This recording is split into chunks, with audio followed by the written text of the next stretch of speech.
Hello, everyone, and welcome to the third installment of Community Conversations in partnership with Westerly ARC. Tonight's program is All Are Welcome Here. I'll turn you over to April Dinwoody. Hello, thank you, Bill, and Westerly Library in Wilcox Park for having us for this third installment of our series, Community Conversations. This is one that will be very fun, I think, and meaningful, as they all have been. We're talking about making room at the table, symbolically and otherwise, for diversity and for warmly welcoming people and what that's like and how Westerly can do better with that. So happy to be joined with an amazing panel and co-facilitator. Leslie Dunn is a Westerly resident and a founding member of Westerly ARC, as is Madeline Labriola, a founding member of Westerly ARC. We have Monica Brennan, who is the head of youth services at Westerly Library. We have Mark Gordon, who is coming in a personal capacity this evening, but his work centers around supporting the homeless population in Westerly as the homelessness liaison for the Westerly Public Schools. He is not in that capacity this evening. He is coming as himself. And last but certainly not least, we have Sienna Fazzaro, who is a Westerly High School senior. And we are so thrilled that you are here with us tonight, all of you, but specifically love that we're bringing a student voice to the table that just really represents the here and now of a younger generation. And we love your voice. We appreciate you. And we're so happy you're here. So just a little bit of scaffolding for tonight's conversation. Then I'm going to have Leslie have us get in the spirit of things by reading the book, All Are Welcome Here. But before we do that, November and leading through the December holidays is really a time where I think there's a spirit around us. I certainly feel it in a lot of places I go, but I feel it in Westerly for sure, which is people saying, there's a room at our table. There's a room at our table. Our doors are open. My family would say that all the time and lived that, and inviting people to our holiday tables, those who maybe didn't have a place to call home or didn't have a place to go, or didn't have complications made it hard for them to be sitting around a table. And so they were welcome at our table. And there's also a level of complexity in our family structure with adoption. With me, I'm a transracially adopted person, and that makes for very interesting dynamics around the table. And at some point, when we think of really warmly welcoming and saying this, all are welcome here, you do wonder who would be the person, or even the conversation, not a person, a conversation that could come to that table that would not make you feel comfortable, that maybe you say this broad thing, but is this really true that everybody's really welcome? Who might come across the threshold of your home and give you a little bit of pause or anxiety and say, ooh, wait a second, I'm not sure that I'm actually comfortable here. And what does it look like to challenge ourselves? I don't know if the panelists can agree, you speak of this, like all are welcome here. And then there is a moment where that might be challenged. And I just think it's a time that we live in to really look closely at that. And that's what we'll be doing tonight. I also think that right alongside of this relational conversation we're going to have about who comes into our spaces and who is warmly welcomed, we also have to be open to the conflict and the tension around the Thanksgiving holiday itself. Tonight, we're not going to unpack the historical elements, but they live and breathe around this day when we think about coming together as family, and we think about why the conflict around the history and the realities and how we have to reckon with some of that. I'm hearing more and more folks talking about not saying Thanksgiving and talking about it as a day of mourning. Maybe they still gather with friends and family. Maybe they still have a moment to be around those family members, but we're putting it in a different historical context and giving people some room to honor and celebrate what they wish for that day to be and mean to them. And that speaks to being open and welcome to different perspectives. So I do welcome that as we have this conversation, because I think when we talk about diversity, history comes into that, and we can't turn away from it. We've got to go towards it and hear that part of the conversation. Just as a side note, National Adoption Awareness Month is also the month of November. That is something that I am very much in service of, and I think about a lot. And we think about diversity and family structure and all the things. What does it look like to have every member of the adoptive family, the birth family, around that holiday table, right? And what does that look like to welcome two families coming together that traditionally have not? So a lot of things to unpack during the month of November. And again, a warm welcome to all who have joined us this evening. We do have a Q&A functionality on this webinar, so please do put questions, comments in that Q&A. I'll be checking it from time to time, and we'll certainly pause for any question that comes up that we want to jump right into and unpack a little bit. So with that, I'm going to pass it over to Leslie Dunn. Leslie is my co-facilitator this evening. It's great to have you here, Leslie. And just getting us into the spirit, Leslie's going to read the book All Are Welcome Here. But before she does that, I have a really quick, really cool side story to tell about this book and the Westerly Rotary. I was asked to join their regular meeting to present on the work that I do and anti-racism and adoption and all the things in my connection to Westerly. And I had a lovely, lovely, lovely time. I was warmly welcomed. I felt very cared for. And at the end of the time we had together, they gifted me something. And it was this book, All Are Welcome Here, with dedication to me and a donation to the Westerly Public Library. So now, as I'm here with Monica, who is part of the library staff, she told me that the Rotary reached out to her and the team to pick a book for me. I didn't know about the process, so I love knowing that. I feel very inspired by that, and I love that this book is available for our community. And I love that y'all thought of that book in relationship to me. That is a big, beautiful thing. So I just wanted to say that. But Leslie, please share this book with us. This is a children's book, but it's for grown-ups too. So lean in and listen to Leslie Dunn. Yeah. So I'm going to do my best to make sure we can see the pictures, but that's a reason to encourage everybody to check this out at the library once we finish reading it. So it's All Are Welcome.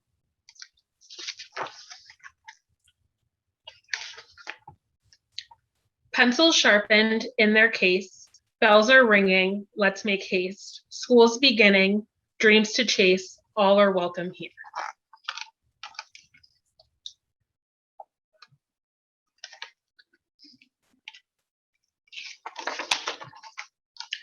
No matter how you start your day, what you wear when you play, or if you come from far away, all are welcome here.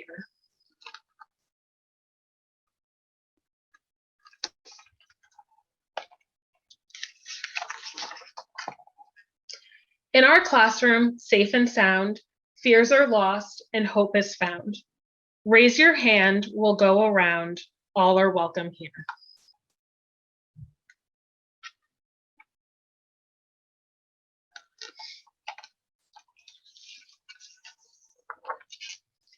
Gather now, let's all take part.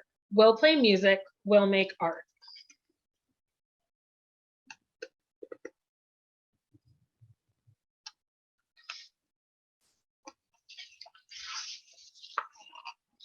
We'll share stories from the heart.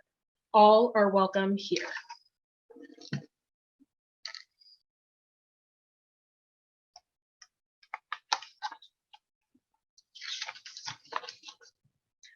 Time for lunch. What a spread. A dozen different kinds of bread. Pass it around till everyone's fed. All are welcome here.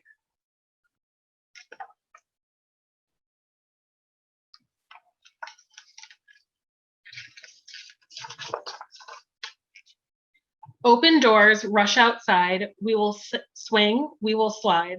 We'll have fun side by side. All are welcome here.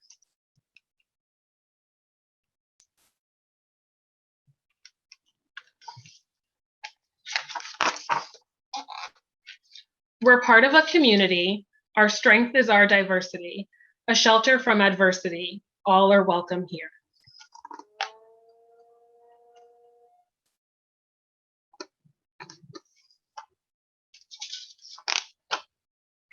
We will learn from each other. Special talents will uncover.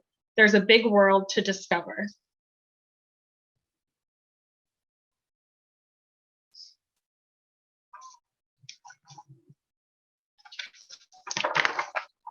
All are welcome here.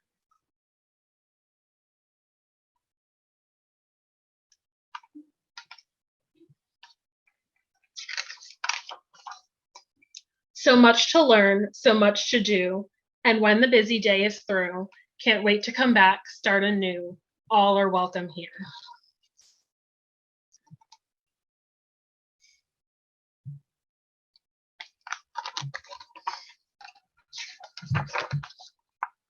Head for home to get some rest and greet tomorrow ready and fresh.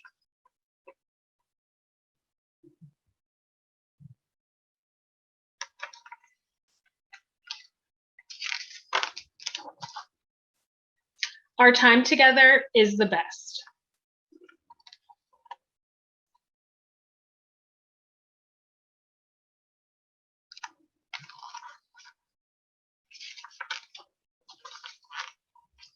All are welcome here.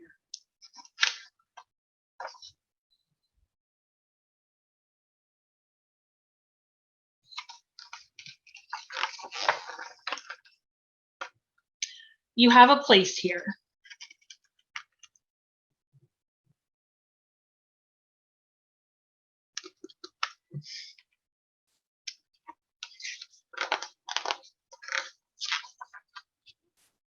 You have a space here.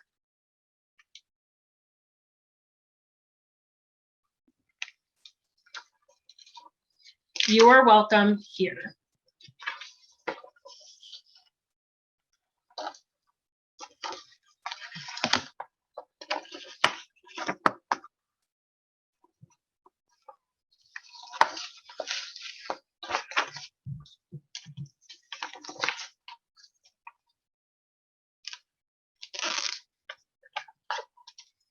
So again, that was All Are Welcome. And since it's available at the library, I definitely encourage both children and adults to pick up that story. I think number one, just seeing the pictures in there, I mean, it depicts backgrounds, different types of people, different cultures, it acknowledges different cultures.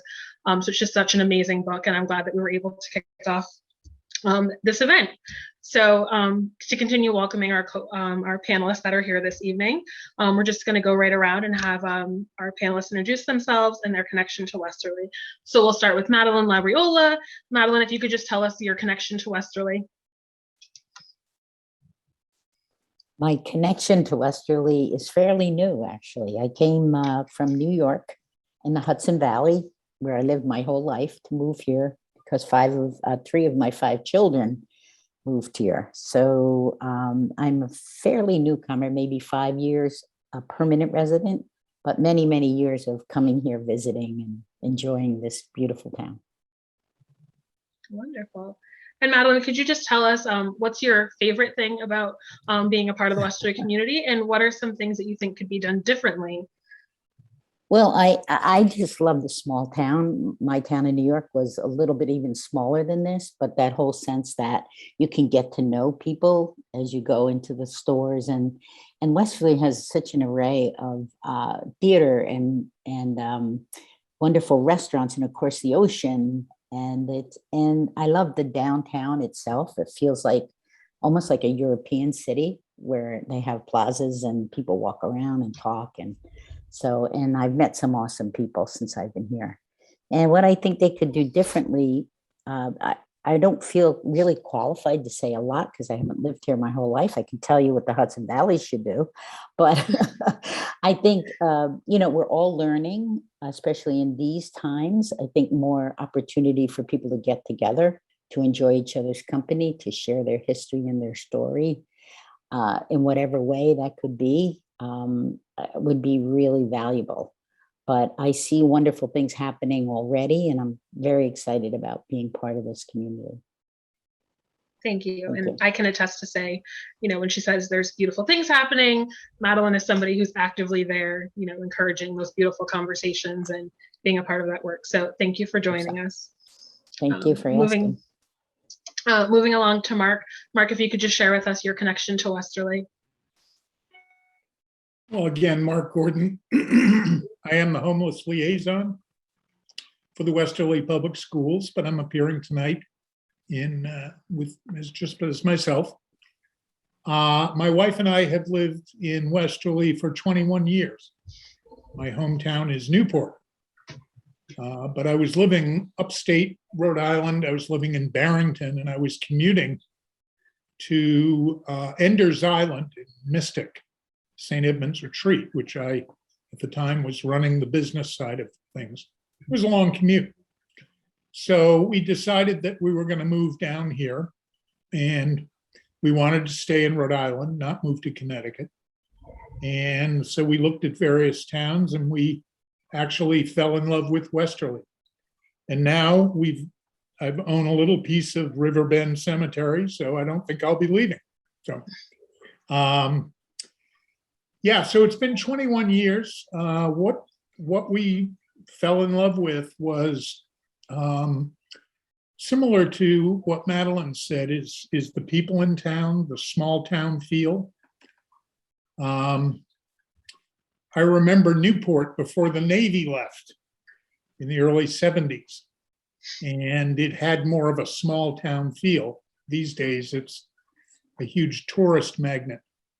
Westerly had some of that. It's got a lot of art. It's got a lot of culture, music, theater. And we really like that. It's a town of families. And we like that too. We brought our 2 kids who ended up attending Westerly schools and graduating from here.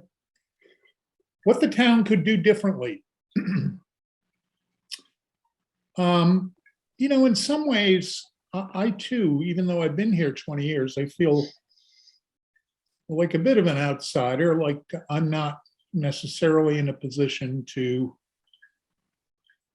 certainly not to judge or to critique. I can tell you what I wish Westerly had.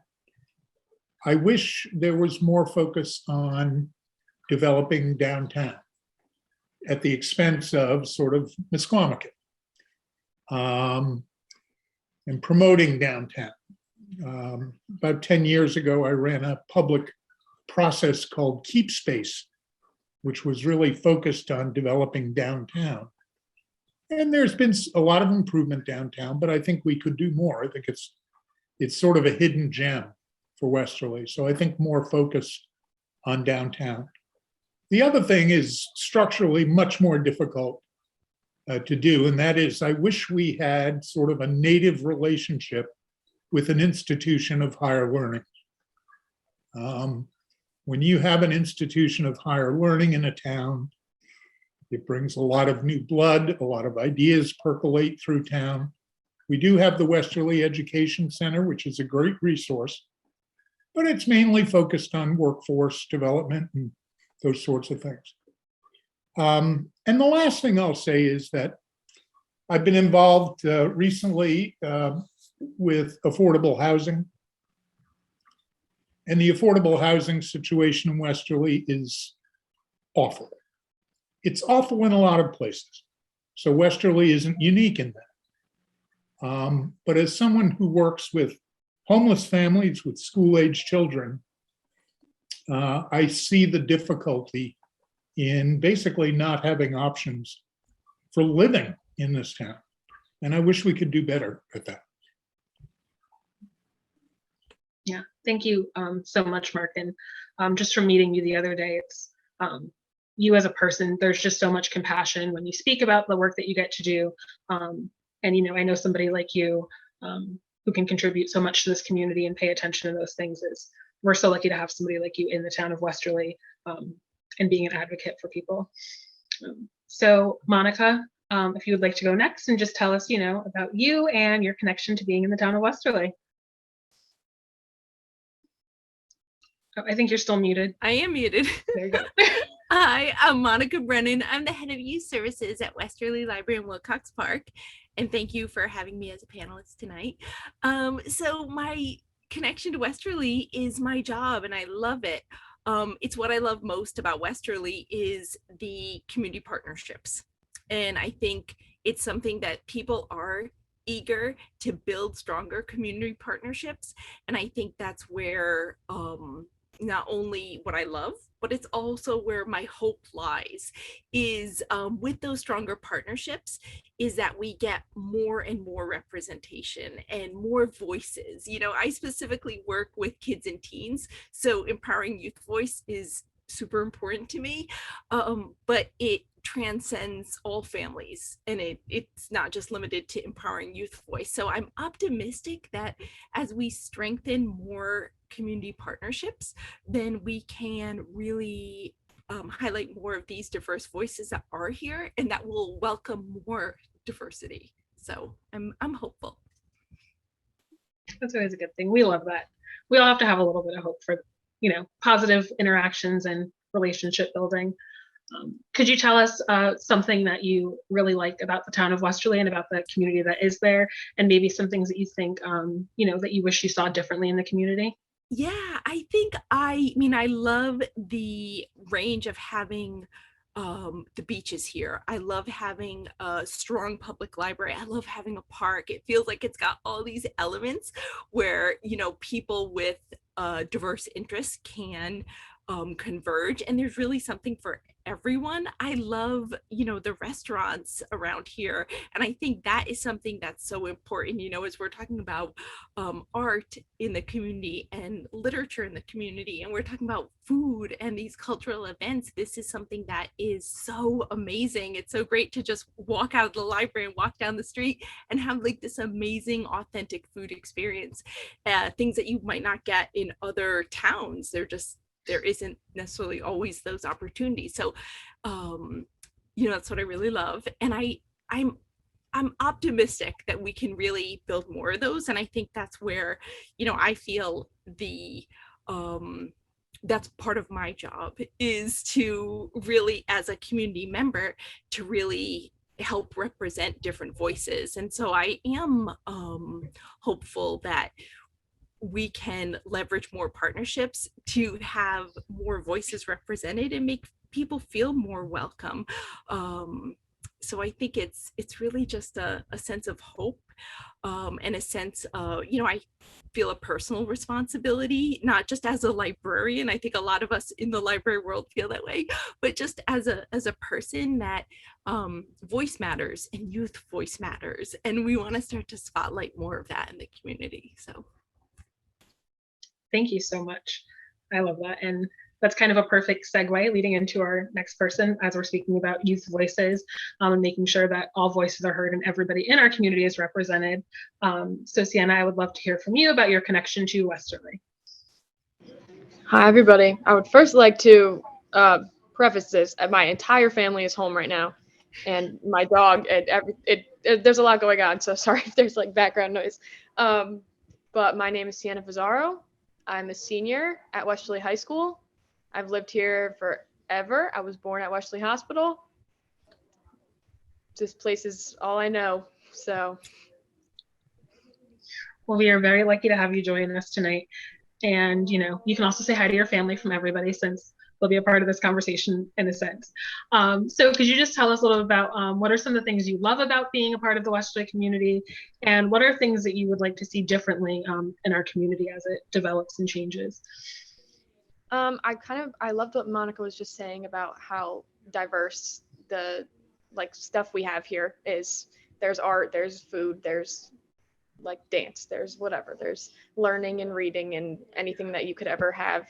I love the people and the organizations. I love the chamber. I love the Rotary. I love all of the people that host the events that make everything we do here so fun. And I don't know, I've been to 15 events this year. You have the art fair and the Santa's thing in the downtown, and everything is just open for everybody. And you can definitely find something you're interested in always here. So that's definitely something I love about living here is there's always fun stuff available, and there's always events and cool stuff to like enjoy. Something I want to improve here.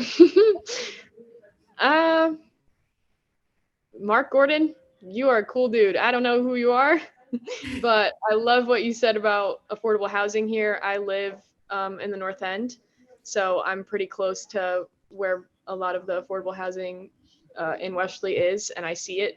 I drive through every day, so that's definitely something we could use improvement in. Yeah, but the school does a great job. I love the people at the school who open opportunities up for people. But there's also some people that don't. So, but there's that and everything. But yeah, Thank you Thank so you. much. Yeah. And I just love just from everybody introducing themselves and talking. There's so many points where we intersect, and that's why I'm really happy we're continuing to have these conversations and give people an opportunity to hear from each of you and share all those connections. So I'm going to pass it back off to April. What fun. I love hearing what people love. And Leslie, I know that you have a connection to Westerly. What is that connection to Westerly, and what are some things that you love about this town, and what are some things you wish were different? Yeah, so my family and we moved to Westerly when I was 6 years old from Connecticut. My family essentially moved here just for better opportunities, better education, and all of those things. And we've been here ever since and kind of inserted ourselves into the community in as many ways as possible. I've worked local restaurants. I interned at the chamber. I always volunteered for different events. I worked for the school department for a while. So I just kept myself kind of in the circle and connected. What I always say I love about living in Westerly is going off of kind of what Sienna said, is just there's so many things happening in the town. You can walk downtown on any given day and there's either a restaurant or there might be an event going on.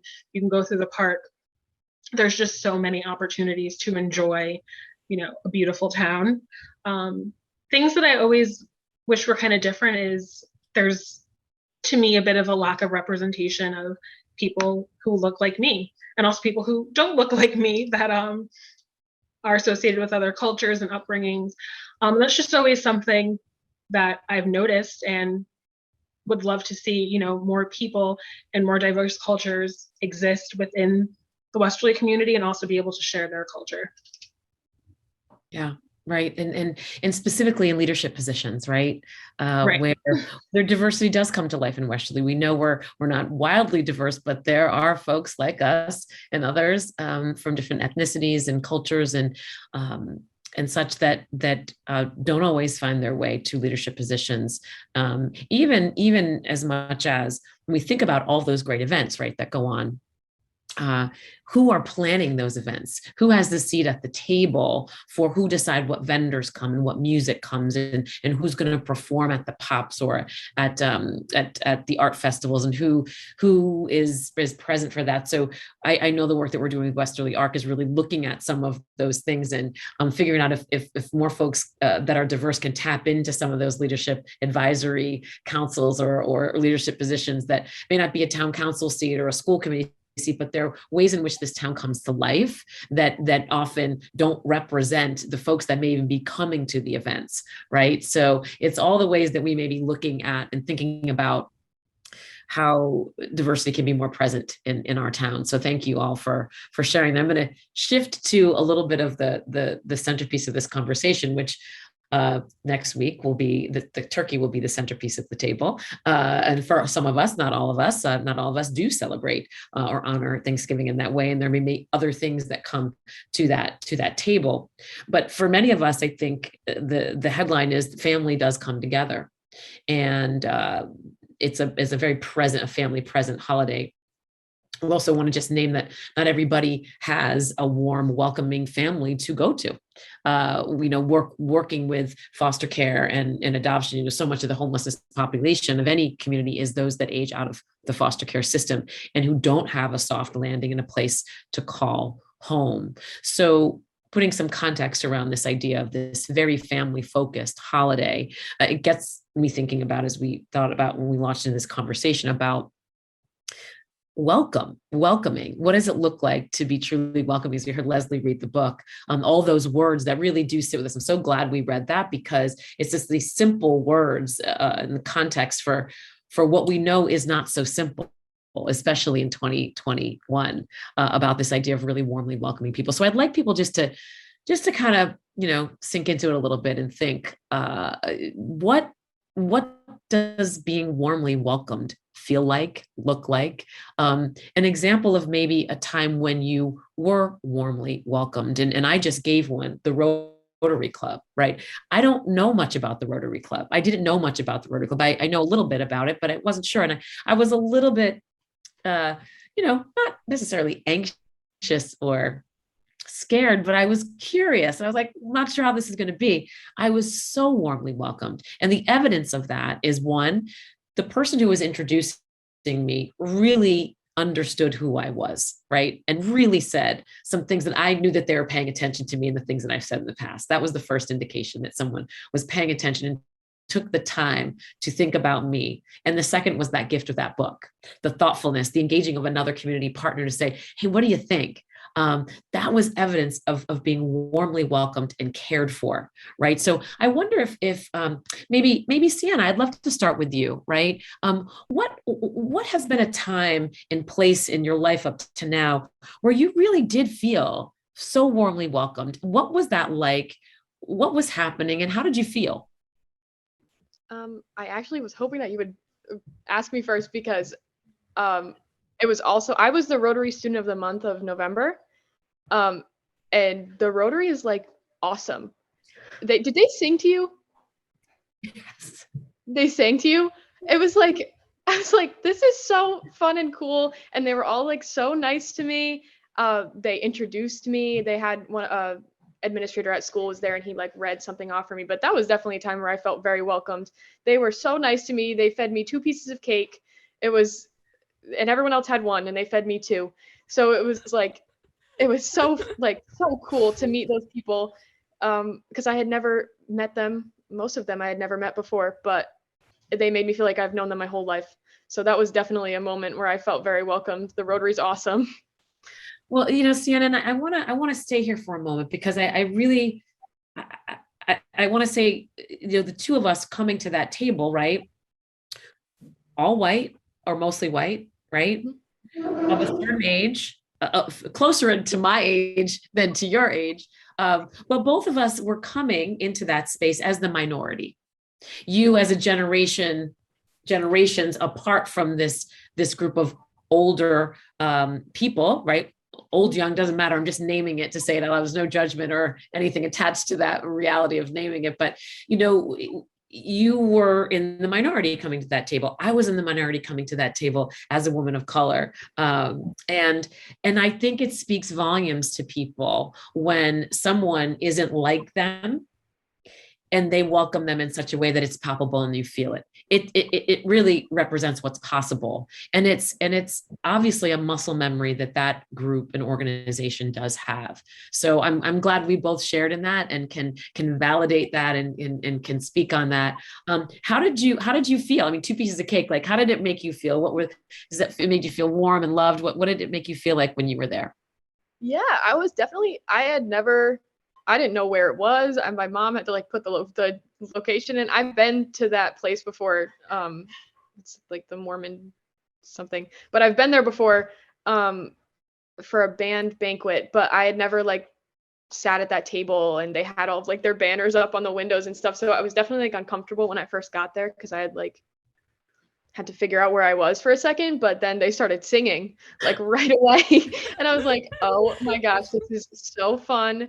And I ended up having so much fun, and there was nobody really there that I could like have fun with until then I did.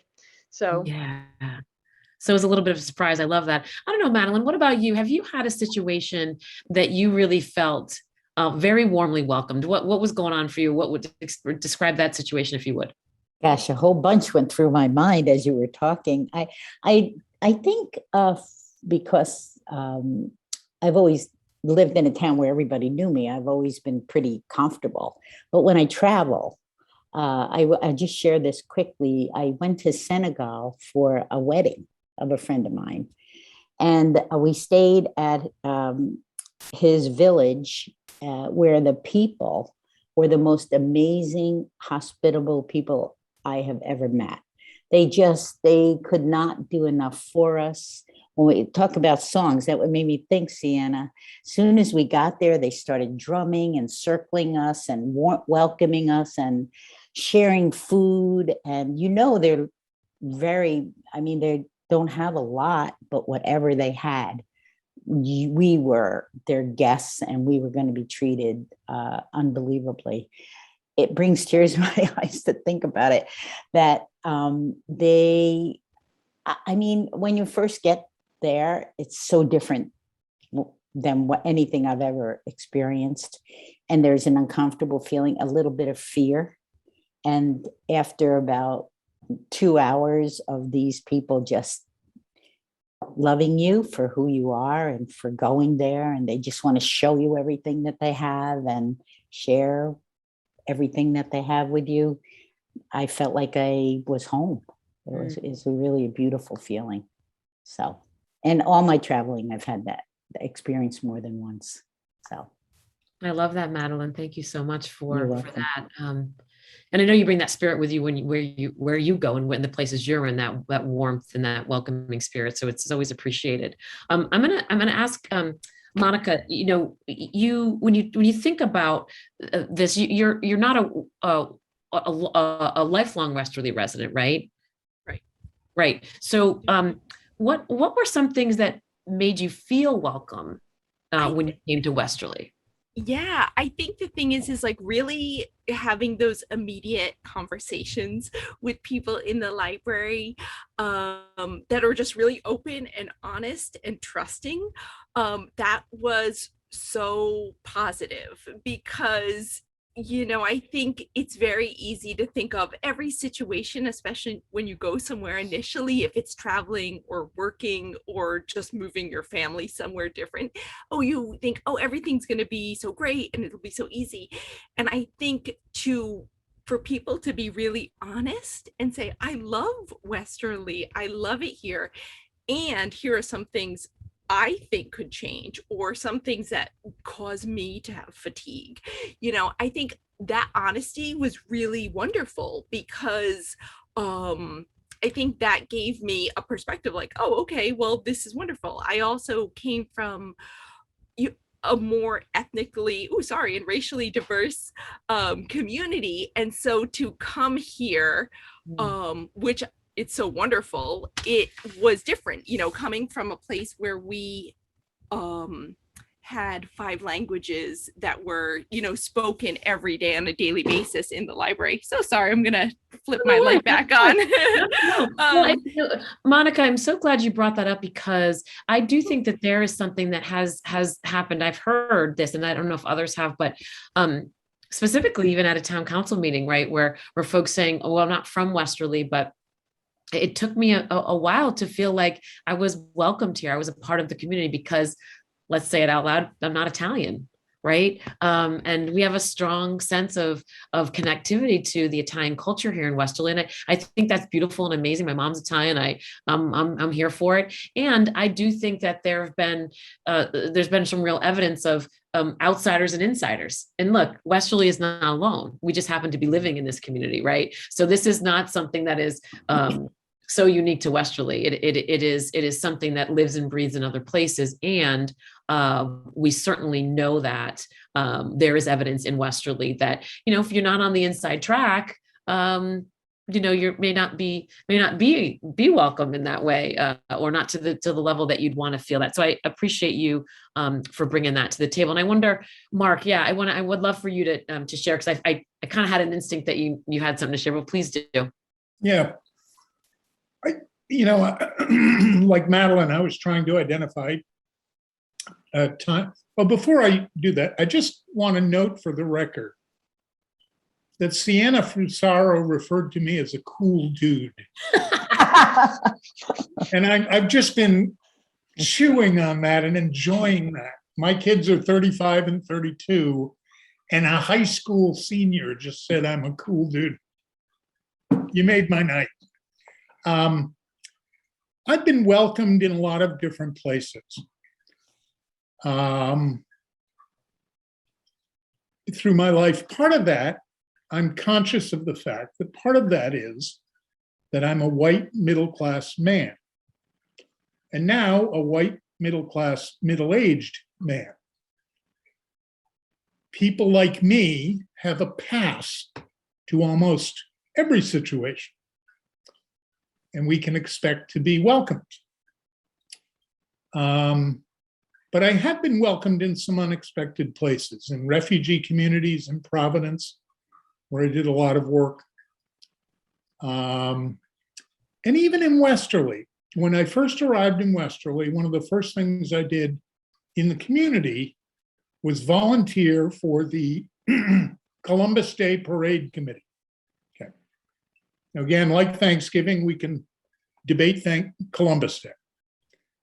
But one thing we know is in Westerly, the Columbus Day Parade means a lot to the Italian American community in Westerly. Founded in 1947. And here I come to the Calabrese Club, a guy named Gordon, last name Gordon, right? Which is Scottish. It's definitely not Italian. New to town. And again, it's a town of families and, you know, these strong family ties. It took me years to figure out the difference between my Gencarellas and my Gencarellis. But they welcomed me with open arms. I was told I could come to the Cali Club anytime I wanted. I was treated like I'd lived here all my life from the beginning. And it was a wonderful feeling because in that sense, we were outsiders. We were coming to a town we had no connection with. And it felt good. Another one I will mention just happened last Sunday when I walked downtown to address the Westerly Arc and the folks assembled there on Sunday. And again, it's a situation where, you know, as a white middle-aged man, part of me expects to be maybe treated with a little suspicion. Now, let me give you an example why. I was standing in a store the other day, and I'm looking at the bread aisle. And a guy with a hat on, an older white guy like me, he walked up and he said something completely inappropriate to me, politically. Assuming that as another middle-aged white man, I'd get it and we'd have a laugh together, right? I mean, he was wrong. But his assumption that I was on his side and would enjoy this inappropriate remark, you know, you sort of worry that everybody sort of feels that way, you know? And here's a middle-aged white man, he must be a, you know, whatever. So those are two examples in this town where the welcomes have overwhelmed me. Mm-hmm. And I have felt immediately accepted and included. And that certainly was true Sunday with the Westerly Arc, but it was also true at the Calabrese Club with the parade committee years and years ago. Yeah. Thanks so much, Mark. I'm so glad you named a few things that are important to name. One, that you're a white guy. Thanks for telling us. Oh, and that you're cool, by the way. Thanks for reminding us. Dude, thank you. But you're cool, dude. And but really, thank you for that, because it has to be said that there is a reality in people want to support and give opportunities to and warmly welcome people who are like them. We know this to be true through research. You look at any bias or, you know, if you take the Harvard implicit association test, and I hope everybody has taken one or two of those in their lifetime just to level set where we are with our biases, but that has got to be and it's true, right? That there is an easier welcoming for some folks and other folks, especially in communities such as Westerly. So it's a self-aware thing to name and talk about in a space like this, and I'm grateful for it. And also to name the tension of just side note of Columbus Day, the Thanksgiving holiday and all the things. I mean, these are things we are going to be wrestling with for years to come, and for another time. But it goes without saying that sometimes representations of those things in our midst, in the landscape, can be really a signal to those who have an ancestry of, and the legacy that lives in their bodies still, in their spirit of enslavement and other things, how that can be not welcoming just by the symbols that are here and that are present. So with that in mind, I want to go to you, Leslie, to talk a little bit about that. Right? It's really kind of this juxtaposition of, and this reality of, there are things that we can be joyful about and celebrate and love about our town, and the other thing can be true at the same time, which is we got some stuff to do to improve it, and to really to look in the mirror about how we do welcome people. What are some of the things that we can do as a community? And this is why the space is so great. We're gonna move to a little bit of the next conversation, but I want people to be thinking about some of the things that this town can do to really shift how we welcome folks. But we'll get there. But in the meantime, Leslie, I do want to hear from you. When you think of your experiences, what are some things that you felt warmly welcomed here, but also some places where you just haven't, and some of this might surprise people, and I will say this, if you're listening and you've got an open heart and open mind, resist the urge to discredit any person of color who shares their experiences of not feeling welcome, because it's hard to do it. And then when people sort of question it, it makes it even harder. So Leslie, I just want to give you that soft landing to share anything that would come up for you. Yeah, so I definitely want to start by saying, I remember my first day. I went to Tower Street Elementary School. So my first day of first grade, one of the very first people I met was the principal at the time, Sylvia Blanda.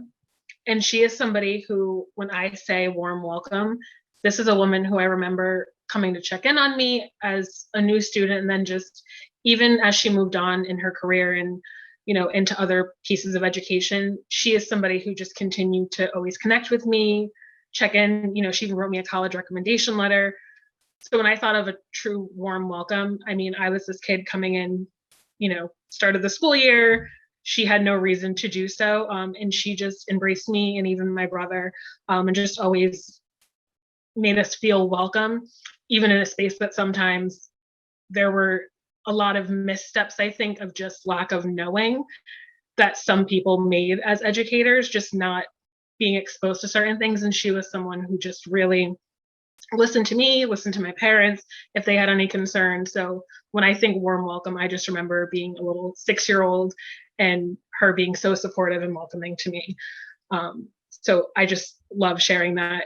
And then I think something that a lot of people who may not be persons of color, the instant answer to somebody saying they don't feel welcome is being like, well, no, everybody's welcoming here. Nobody would be, discriminatory against you. Or I don't think, as you were saying, April, discounting some of those experiences, because it's very hard to believe that people who, you see every day, people who are in your neighborhood, people who are, leaders in community in different places, could discriminate against somebody or could make somebody feel out of place. And, I just think about something as simple as being in a grocery store and walking around, and the person who comes to stock the shelf that is clearly stocked and everything is there. So it's like, well, how long are you going to stand in the same aisle as me and continue to stock the shelf? Being in a clothing store and being asked several times, can I help you with anything? Meanwhile, my friends who are not persons of color are actively making statements about how they've stolen out of a store or something. And it's like, but I'm the one being followed in the store, So it's a very complicated relationship to say, you know, I have these great relationships with individual people and individual businesses and individual organizations that I'm like, yeah, they've made me feel welcome. But then it's, you know, hearing those moments where you almost kind of question yourself, like, what can I do to make you want me in this space? You know, and I think what some people don't realize is that's such a heavy burden to have to think about your steps and think about how you're carrying yourself, you know, just to be able to walk into a restaurant or to be able to walk into a store and not be followed or not, you know, be questioned about like why you're there. So I think it really starts with people kind of re-examining, like, you know, racial discrimination or prejudice isn't somebody, you know, standing outside, you know, saying they dislike a certain person of color or saying that, you know, they don't support a certain cultural group. It can be those small biases that exist where somebody can make a person feel uncomfortable in a space. And there's so much work that has to be done. These conversations are kind of where it starts. And it's not going to change in a day. And I think that's another piece of it, is just realizing that there's a lot of work that has to be done. There's a lot of re-education. And like I said, there have been missteps along the way where it's like, sometimes you have to move on from the misstep and just look at the education moving forward to correct those behaviors. That's right. You're so right. And it's a sort of a constant vibration, right? Of if you're a person of color, especially in a majority white community, where you're checking for signals to see about safety, psychological, personal, you know, space wise, you're constantly sort of just checking the temperature. So I remember when I went into Anther down by Junk and Java, the little store, I'm probably not going to Anther, I'm not going to say it right. Adorable store down in the corner there, the little anchor in that little store. And I walked in one day and I looked to my left and there was a sign that says "Black is beautiful." And I thought, now that's a signal, that's an indicator, right? I can drive by certain things in this town, certain landmarks that activate me a little bit to say, you know, what was happening here before. And there could be something where I don't feel welcome because of the positions I take and being a little bit of a vocal activist or advocate in the town. But you see a sign like that and you go, oh, and my shoulders just go down and I go, okay, like I can do this. I have confidence in this space to give me some softness and some welcoming. I really do appreciate that. Sienna, I'm gonna go to you next, and I'd love for you to share a little bit about your thoughts about, you know, the high school, right? Like, how do you think does welcoming come into your kind of mind here? Like how welcoming do you think the high school is, just generally speaking? I feel like I gotta like think about it because it's like hard to discern that always, because there's been so many times where I've felt like I belong there.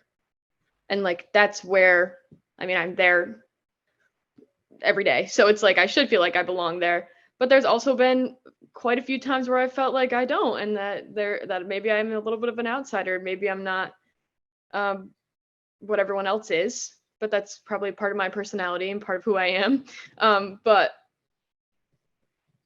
there's a lot of effort by the professionals that work at the high school and the staff and the people that are in charge at the high school to make everybody feel at home and feel welcomed, which is very important. There's been a lot of stuff going on in the community that's made it very hard for some of those people to do that, but they've kept doing it. Just kept doing it. They haven't stopped because people have been telling them to. So yeah, it's been rough. There's been times where I've been like, ooh, maybe we should take a look at that. Maybe we should, you know, people get treated differently sometimes, but it's on a micro kind of level sometimes, usually. But the grand scheme, there's a lot of effort put into making people feel like they're welcomed at the high school and like they're welcomed at school. So That makes me feel so happy because I do know that, there are forces at work to try to undermine that. And it feels really good that in the face of that, that folks are still in the day in and day out. We can know what we see from a distance. We're not in the school every day. But it's nice to hear your voice to say you do see evidence of that idea that we have to stick to that being warm and being welcoming and all of those things. So I really am so glad to hear that. Oh, Mark, I want to go to you, and Monica, I want to go to you next about how some of the things that the library does to make folks feel welcome, right? To encourage that. But Mark, please. I just wanted to briefly, coming off of what Sienna said, my observation is that welcoming and that inclusivity at the high school, anyways, includes gay and lesbian kids and trans kids. And I think the professionals there, they go out of their way also to that community to make sure that kids feel welcomed and not isolated. So, And I'd like to just, one of the things I think is really important to name is that there's this will and there's skill, right? There's a will and there's skill. I think there's a fair amount of will within systems like a school system. You could put Westerly in that matrix of a broader idea of a system. I've seen evidence of a lot of will for folks to want to be more welcoming, kind of figure out how to navigate their biases. And I don't always see a lot of skill, right? This is where we are trying to level up in a lot of these things that we do. To hold accountable leaders and folks that are in charge of making sure that professionals continue to sharpen their toolkit on how we actually do that, right? And how we become more self-aware and do that. So I think that it is okay to name the fact that we don't have a lot of practice with this sometimes, right? Malcolm Gladwell has a book called Outliers, and it talks about 10,000 hours of practice to get expert at something. It could be knitting or throwing free throws or coding, computer language, what have you. I don't know how many folks, especially even in leadership positions where they're entrusted with the development of young people and or running other systems, where they're entrusted with other responsibilities that are part of building community, really have the sharpest skills to be able to navigate this moment in time. And it's not a dig. It's just, I think it's just true.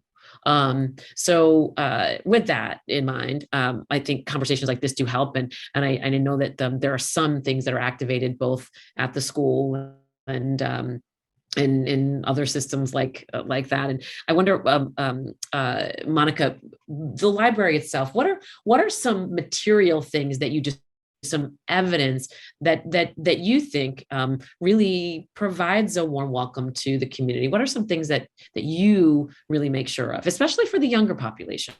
Yeah, I think, we kind of approach it in youth from like a safety perspective. Like, we might not get everything perfect all the time, but we are really in a process. And for us, when we approach it from a safety perspective and wanting everyone to feel welcome, that really guides what we do. And it lets the small things, the hiccups, oh, I didn't realize that. I'm gonna circle back and make a change. That for us is kind of a good guiding principle, because it gives us kind of a little bit more of a framework to just keep thinking, right? Like, we're not always going to get it perfect. And like, when you hear feedback, like, oh, this might have not been the best, tact, or this was not maybe best considered in terms of practices. It's like, okay, let's make a change. And I think that's what we're doing. And I know, the director and part of other youth services, people are working really to start to address some of these at a more systematic level. And I think even on like the most basic level for us, like, representation matters. So it's nice to have in our teen department the just really focusing on pride. We kind of have a pride corner, and it's something that we're starting to collaborate with the school on. And it's those little things that we're just trying to make it be safe, right? Like in our safety comes first. So it means treating everyone with respect. It means, using pronouns that people would like to be called by. These are kind of some things that it's like when we come at it from the safety perspective, that guides us and all make us say, okay, great, this is where we need to go. So I think having the Pride Corner has been really great. It's kind of this new thing that started about in June, and it's been developing. And again, we're starting to collaborate with the schools more on this. So that's exciting. I think overall representation, publishing is definitely getting better in terms of representing more diversity in youth literature. I think in literature in general, but I can only speak on youth literature, kids and teens specifically, and having people of those specific cultures write the books. And not that that's always the case, but I think that's something that we are moving forward on. So I think when you're coming into our space and youth services, you're seeing more and more of these books and media that is people of the culture are writing on these things. Yeah. And it's being representation. If all the books had people with light skin on the cover, how does that make most of the world feel comfortable and safe? It simply can't. So I think on a systematic level, we're looking at some things, but also we're looking on that like very basic level. Like even if we don't open our mouths, do we show it in our everyday? So Yeah. One of the things that's interesting, I want you to think about what are some barriers to that, right? What are some things that stand in the way of that? Well, that's one thing. Then another thing is just, we can really think about how we are kind of welcoming folks, by sometimes just doing a little bit of assessment of our space, what's on our walls, how does diversity come to life within the spaces that community comes to life in the school? I'd love to, explore that a little bit with you, Sienna. Like, what are indicators of that? So we'll go there next and ask some other questions too. But Monica, what do you think are barriers to the spirit of all are welcome? What could stand in the way of that? I mean, I think in general, I think it's just a lot of assumptions and a lot of like, if you're coming from a culture of power, then you don't always, I don't always have insight because I've made so many assumptions along the way. And so I think as we start to hear more stories and we're starting to, kind of having people speak, hey, maybe this is something that could be different, or I'm noticing that this is happening, then it helps us all on a very personal level, not even at a systematic level, start to say, oh, wait, okay, maybe there's a culture of power. And maybe there are things that I can start to do differently. And again, I might not get it perfect, but I'm in this process and let's do this together. So it's like, I can't speak on what it is to be an immigrant or a refugee. I'm not of that. So it's really important that I really listen to people who can speak on those specific things, even if it's one viewpoint and that one perspective doesn't speak for everyone, but that one viewpoint has such importance. And when we're talking about, being writers, we're all writers and speakers.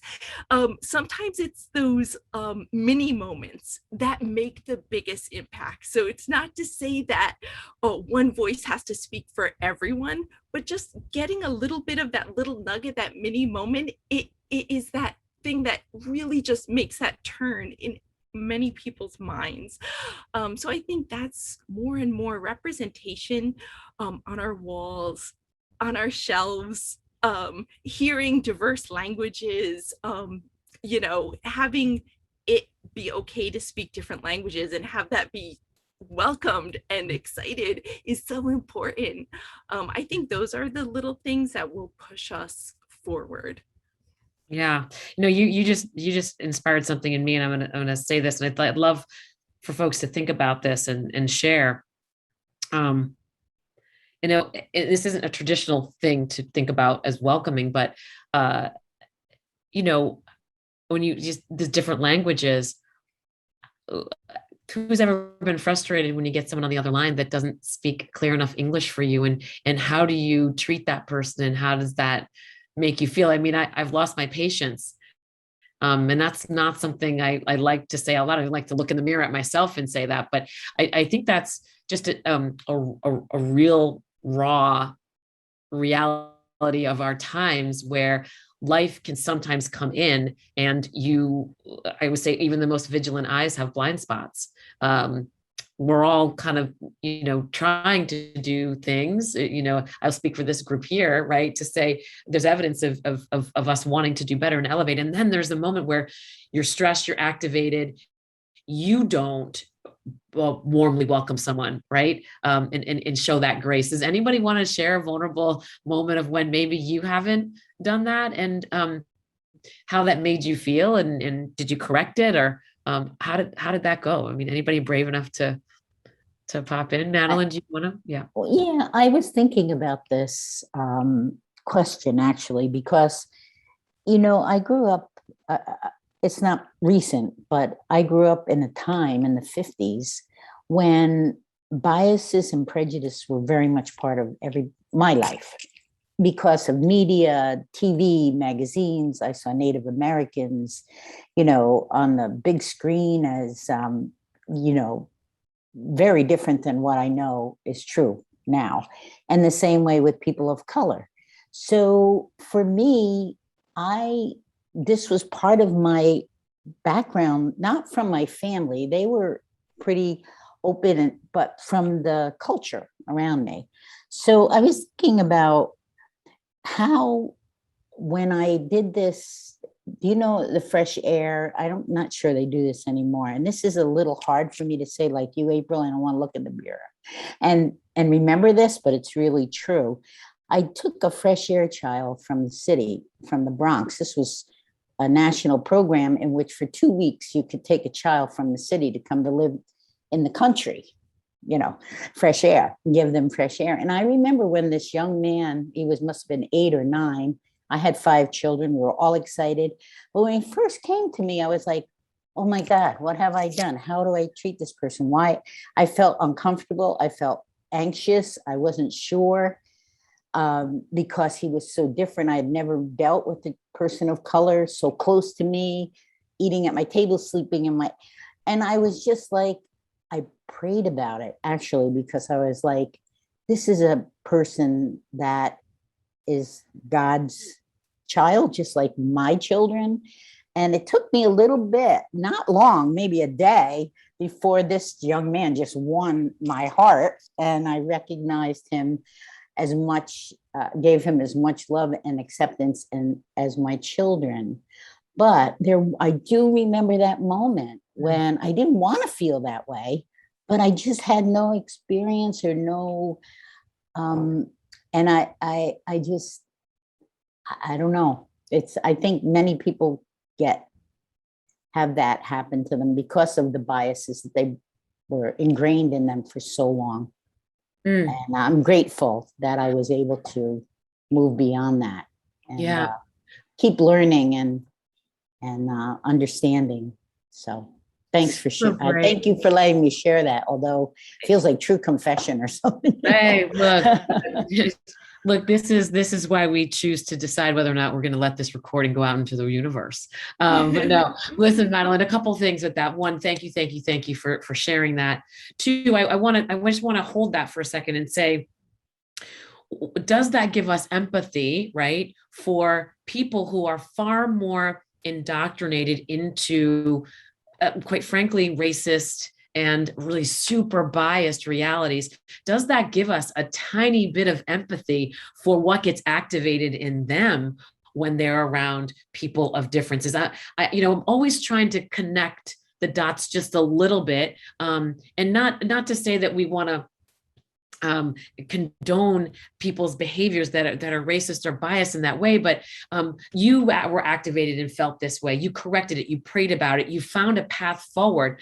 But some folks don't have any of that, and they keep moving in the direction of active racism. And it's an interesting thing to explore and to hold as we think about this collective experience and how we can together sort of level up, but really think very, very clearly about what we're working with in terms of people's experiences. And a quick, fresh air, fun, very personal story. As many of you know, I'm Black, biracial, transracially adopted, was adopted into this community when I was a toddler. And I was with a friend's mother. And as we know, in the summertime, the community shifts and changes. There aren't as many regular folks always around this. There are new folks that come in from other places and don't know. I mean, a lot of folks in the community just knew that I was April Dinwiddie. I was Tom and Sandy's kid, and she's brown. Okay, fine, right? They knew me. They knew that. But there were a lot of folks in the summer that did not know that. And I was with a friend's mother, and I'm not sure why I was with this friend's mother. It's irrelevant, but so I'm holding hands with her. I was by Fisher's Big Wheel. And someone stopped her and said, "Oh, how nice. You have a fresh air child." And my friend's mother was like indignant. Her arm got stiff. I mean, I'm this little shorty pop. I had no idea what was going on. Like, I just knew something was up because she got ornery real quick. And she said, grabbed my hand, and she proudly lifted my chin up, and she says, "Absolutely not. She lives here. She is from this community." She was so offended that someone thought I didn't belong there because of the color of my skin. Now, fast forward. So meantime, I'm like, I like fresh air. It's my favorite. I breathe it all the time. If I don't breathe fresh air, I can't live. So I don't know what a fresh air kid is, but if that's true, I'm one of them because I breathe it all the time. I didn't know. As I got older, I went to New York City and I found out about this program. And I was like, that's what they meant. I was not really welcome there in some respects. Like, I was out of place in a majority white environment. So the fresh air fund moment is one that sticks with me. And I want to stay here just for a second to say this. I think there are good people like you who decide that we want to do something. They say, we can do this. We've got love in our hearts, we've got room on our table, but they don't have the muscle memory for how when diversity shows up at your table, close in, right by you, right next to you, there's a different relationship to it.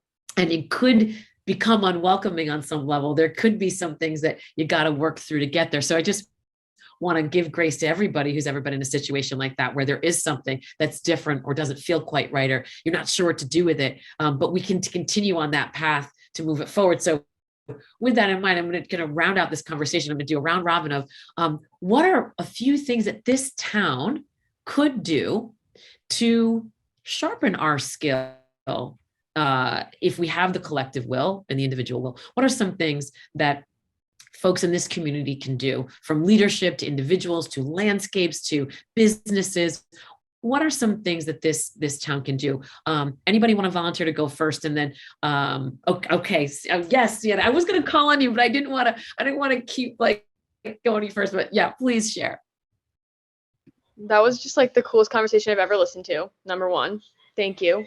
But I've been like, when everybody was talking, I was like writing words down because I didn't want to forget anything, and I wanted to like mention, and I wrote down exposure, understanding, knowledge, and empathy. And before the end of that conversation, you used like 4 of them, all 4. So that was so cool.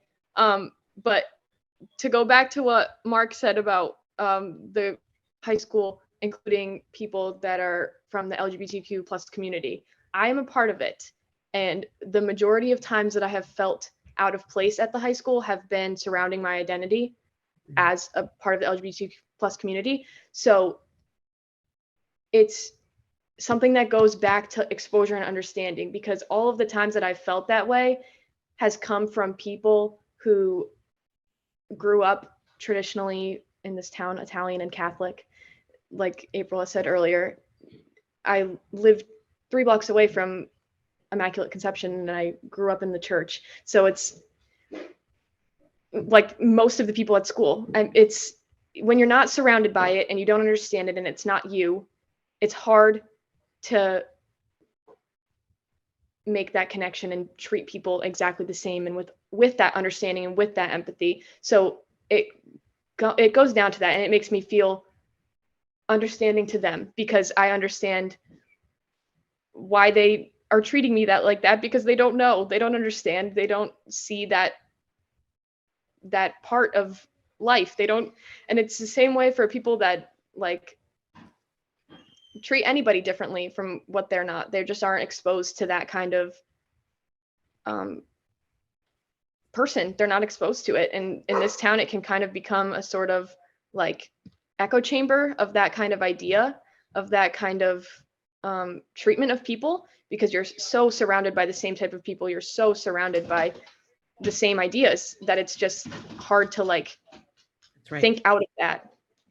So understanding is a big part of it. Mm. Well, Sienna, first, I hope you always find understanding. You deserve that. You deserve that. So I'm sorry that you don't always find it. And I hope that you will know that there's a lot of good energy coming your way. And by the way, if you ever need anybody to come and have your back, I got you. Okay. I got you. Just saying. But thank you for being so clear in naming those things, and also showing grace and empathy, because this is what's going to move us forward, is like understanding, grace, empathy. We can't always have it. It can come in short supply at certain points. Sometimes we just need to be mad and angry, and but more often than not, the grace is gonna pull us through. How about you, Leslie? What are a couple things that this town could do differently to be more welcoming and be more warm, especially to persons of color, Black and Brown folks? Yeah, I think a big part of it, and I feel like this conversation is, evidence of that. It's the education piece. It's the will to go get the education, and also to be accepting. And going back to like what you and Madeline were talking about, kind of like having to say some harsh things to yourself in the mirror. We can have all the community conversations we want. We can have all the different forums. We can have different, groups. We can have our anti-racism coalition. But if people aren't willing to take a look in the mirror and say like, you know what, I messed up there, even just changing language sometimes. I even find myself now, something that was so interesting. I think a common word for a while was to people to refer to like their working groups or friends as like their tribe. And I was like, that's such a word that culturally it's so important to Indigenous persons. And it just kind of became this like buzzword that people were throwing around. It was, tribe and powwow and all those things. So it's even just being able to correct somebody and be like, I get what you're trying to say. And I know it's not coming from a place of being disrespectful, but there are so many other words now that we can use. So, I think it's our language, it's our education, and our willingness to, especially people who are in leadership, to turn around and say, like, maybe I'm not the one who made this person feel uncomfortable, but let's take a harsh look at the systems we have in place, and let's take a look at where we haven't seen representation. And, I love hearing people say, yep, the doors are open and anybody can come in, but it's like, what steps have we taken to say, we want people who don't look like us to be a part of committees. We want people who don't look like us to be leaders. We want people who don't look like us to be business owners here. So I think if anything, it's the education, the language, and just the willingness to be open and honest, and be ready for that work. Absolutely. And to also doing that work in service of the few folks that can and will and have the abilities to come to the table as persons of color, or differently abled, or have an identity connected to LGBTQ or sexual orientation, all the things, to not let that person who's the diverse person at the table have to do all the work, right? So how do we become more welcoming while doing our work? And it is intricate stuff for sure. But appreciate you so much, especially for being here, because tapping in sometimes to have these conversations isn't always easy. We always do it with grace and beauty, and I'm grateful for you. Monica, I'm going to go to you, then Mark, and then I'm going to close out with you, Madeline, on things that this town can do. So Monica, I'm going to go to you, then Mark, and then Madeline, we're going to wrap up. Yeah, I think, in touching base on kind of what everyone's been saying, I really think it is these community partnerships, some that are more organic and homegrown, and some that we are pushing forward in trying to be on a more systematic level. So I think it's that those two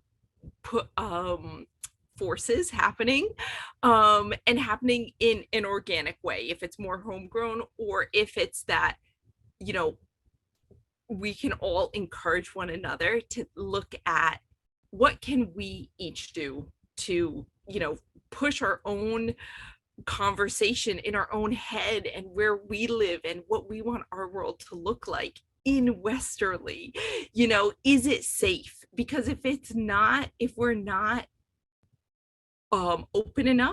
open-hearted enough to hear, hey, maybe I shouldn't use that word, you know, maybe that's just not the right word to use, then we're not going to always be able to push forward. But if enough of us can keep pushing and keep encouraging each other to have that open heart that we hope for, then I think that is, the community partnerships are everything. And I truly believe the organic things that you do at Westerly ARC and the things that we do as community partners, that collaboration will be what we need to do to move forward this whole community. You know, I appreciate everything that everyone said tonight. So thank you. Appreciate your hopeful voice, Monica, and your work. Your the evidence of the work happening and the spirit by which this is happening with you and others at the table is hopeful to me. So thank you so much, Mark, and then Madeline. Yeah, I suppose I could come up with a list of things that leaders, community leaders, could do. But I've written a lot about this, and you know, racism is not a Black people problem, it's a white people problem. It's our problem. And so, you know, I don't think it's about leaders. I think it's about a revolution of values. I think it's about people who profess to be Christians finally embracing Christianity, including the Christian virtue of hospitality. I mean, we're talking about welcoming. The medieval notion of, and even the biblical notion of hospitality was that you didn't question, you didn't interrogate someone who showed up at your door and begged for shelter and food. You opened the door and you made them dinner. And so I guess I would like to see families that don't exclude their LGBTQ kids, that don't start family wars over the Black boyfriend or girlfriend who's brought home. I'd like to see churches that welcome the Latino worshiper and make accommodations. You know, we don't have I'm Catholic. I'm really Catholic, okay? But as Madeline can attest, but we don't have a Spanish language mass in Westerly. And we're fiddling around with the idea of a Latin mass, right? As if anybody speaks Latin. So, you know, I don't know that it's about leaders. I think it's about us. And I think the important work of an organization like Westerly ARC is that when you're white, middle-aged, middle-class man like me, the easiest thing in the world is not to think about any of this. Again, because I can live my life with no impact from this until I hear a voice like Leslie's or April's, until I'm confronted with that which I would rather not face. And it's a voice calling me to something I already know is right and better. So I think that's where it starts. I think it starts, frankly, in the hearts of white, middle-class, straight people. Drop the mic. Thanks, Mark. Your presence here tonight has been amazing, and thank you for all that you shared with us this past Sunday, the Westerly Arc. Yeah. Madeline, we're gonna round out with you. I get the last word, but after Mark, it's hard because, but what Mark said about churches, I actually think is huge. I think churches could do so much more, and I really wish they would. Coming together, giving more opportunity for people to learn about each other's faith, sharing time, meals together, and offering programs about racism, for instance, about accepting and welcoming the other. I think that churches are missing out. And I agree with Mark, our Christian faith teaches us and to welcome the stranger and to love your enemy. So those are two big and very difficult things to do, but that's what we're called to do.